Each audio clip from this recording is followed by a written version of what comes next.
Hello, I'm Karenna Gore. I am the founder and director of the Center for Earth Ethics at Union Theological Seminary in New York City. I really appreciate you inviting me to speak with you.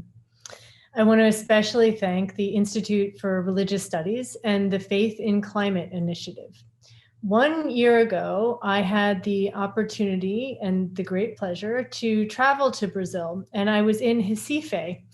And it was especially an honor to be part of an interfaith gathering at the Kahal Zur Israel Synagogue in Recife, the oldest synagogue in the Americas, in a wonderful ceremony and program in which people spoke from the diversity of spiritual and religious traditions of Brazil about the importance of coming together to protect our climate, to protect life on Earth. It was really one of the highlights of my life. And I want to remember my great friend, a friend to my father, Alfredo Sirkis, who was the one who invited me there. And we sadly lost him just a few months ago. I know that many of us are still grieving, and I want to lift him up and honor him as we connect in this way. We are meeting now in the context of this coronavirus pandemic, and I want to extend condolences to any of you all who have lost loved ones, who have suffered or been sick, and to all those affected by the anxiety and the economic consequences of this pandemic as well. It is teaching us something, it is revealing something which surely will be part of our evolution and growth in understanding how we're dealing with the climate crisis. For one thing, the COVID pandemic shows that the laws of nature have no regard for political boundaries of nations or states. We are one world, we are one human family and one community of life. And so we must think that way as we approach the climate crisis. I am also very moved to be joining you at this moment in time where my country, the United States, has announced that we will be rejoining the Paris Accord, that very important agreement from 2015, in which all of the countries of the world came together to create a plan to really confront this terrible existential crisis and to overcome it.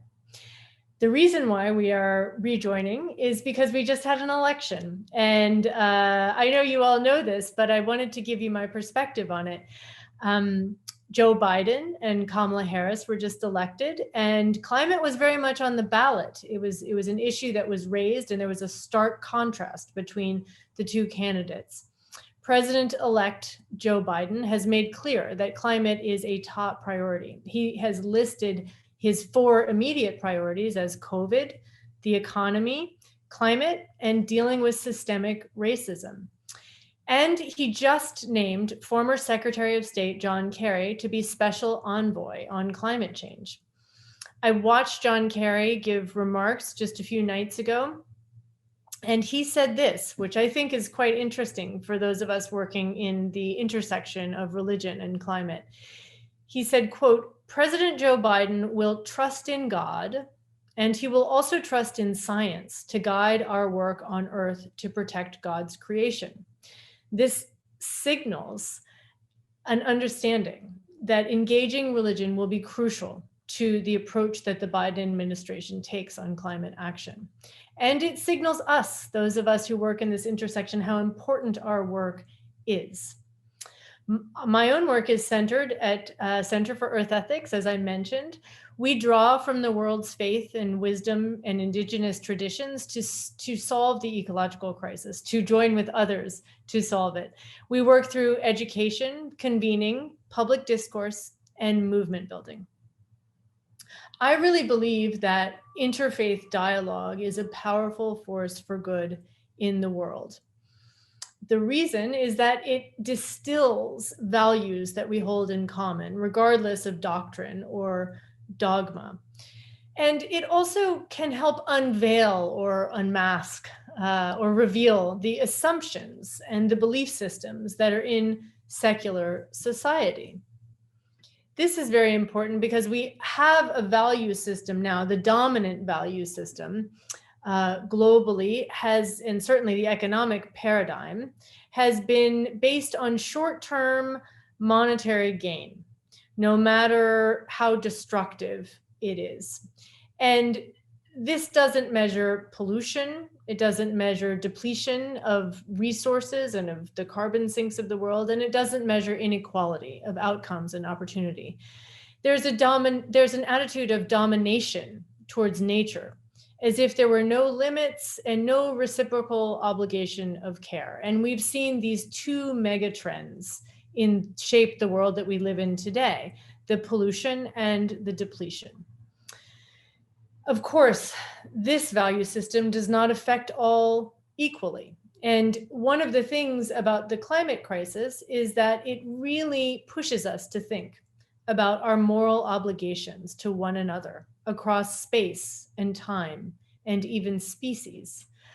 I have a friend at the Church of Sweden who says in any room where there are decisions made about development policy, there should be 3 empty chairs for those most affected and least likely to have a voice.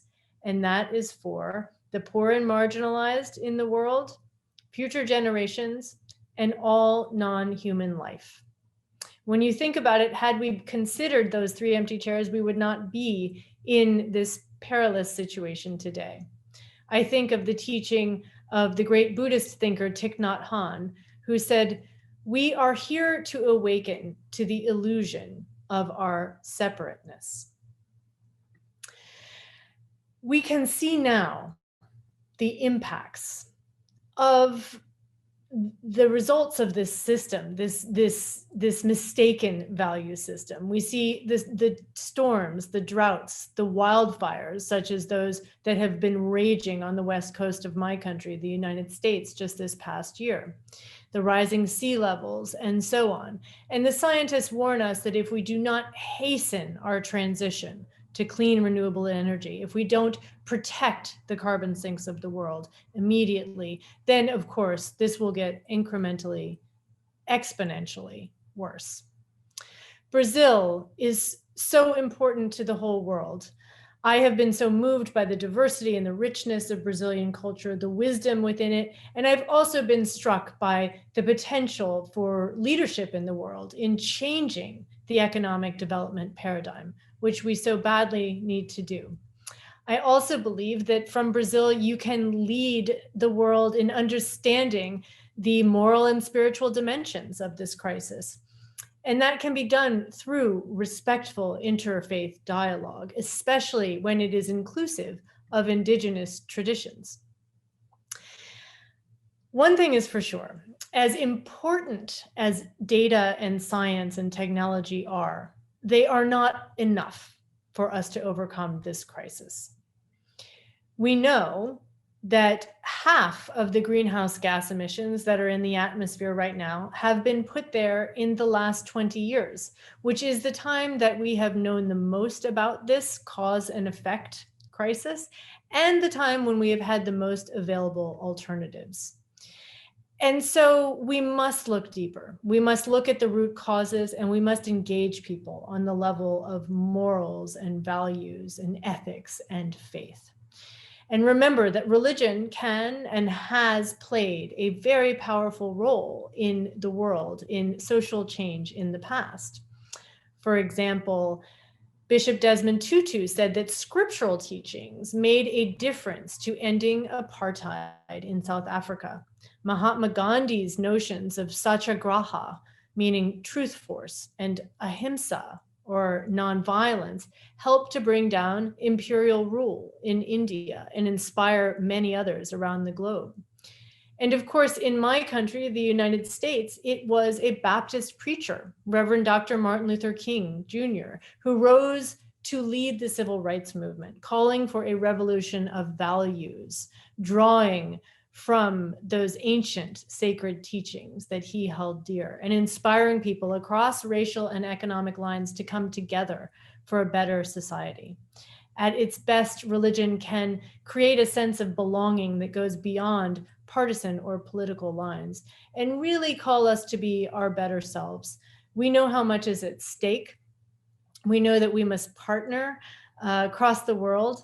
And my hope is that I can join with you in some way, that we can be in dialogue, can join forces. And I want to thank you so much for the wonderful work that you're doing, and give my very best wishes for this important meeting that you're having today.